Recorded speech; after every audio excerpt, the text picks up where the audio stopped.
Camera zoom করে নিয়ে লাগে মোহাম্মদ রহমতুল্লাহ ক্যামেরা নিয়ে পিছন থেকে ভালো হয়ে যাবে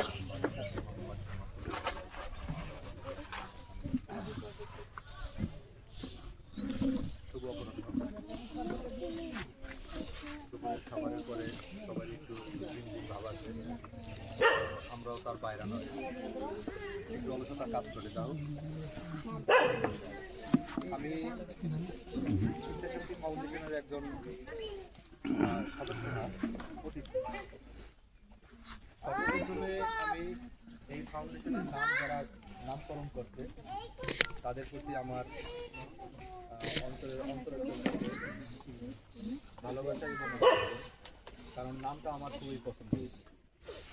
ইচ্ছা শক্তি, ইচ্ছা মানুষের একটা প্রধান শক্তি, আর এই ফাউন্ডেশনের নামটাও করা হয়েছে। তো আমার খুব পছন্দ হয়েছে নামটা। এখানে আমি জানতাম যে এদের কাজ শুধু রক্ত বাসা নিয়ে যাবো।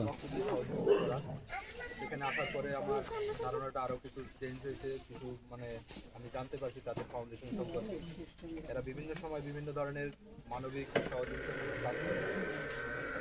ব্যক্তিদের মাঝে ইফতার পণ্য বিতরণ, শীতবস্ত্র বিতরণ, মহিলাদের জন্য ছাগল সরবরাহ করছে এবং তাদের উদ্যোগ আছে সামনের প্রত্যেকটা গ্রামে তারা নাকি তাদের এই ছাগল বিতরণের প্রত্যেকটা গ্রামে ছড়াই দেবে।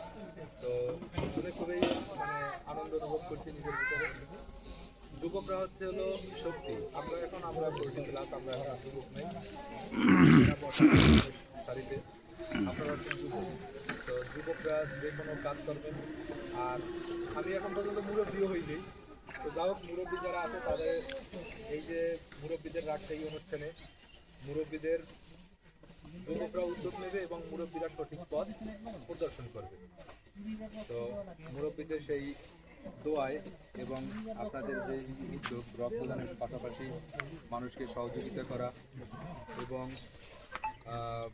বিভিন্ন ধরনের সমাজসেবামূলক কর্মকাণ্ডে নিজেদেরকে জড়িয়ে রাখতে পারছেন, সেই জন্য আমি আপনাদেরকে আন্তরিক কৃতজ্ঞতা প্রকাশ করছি এবং আপনাদের যে উদ্যোগ, এই উদ্যোগ যাতে সমাজের প্রত্যেকটা যুবকের ভিতরে ছড়িয়ে যায় সেই আশাবাদ ব্যক্ত করে আমি আমার বক্তব্য এখানে শেষ করছি। আসসালামু আলাইকুম। তো আমাদের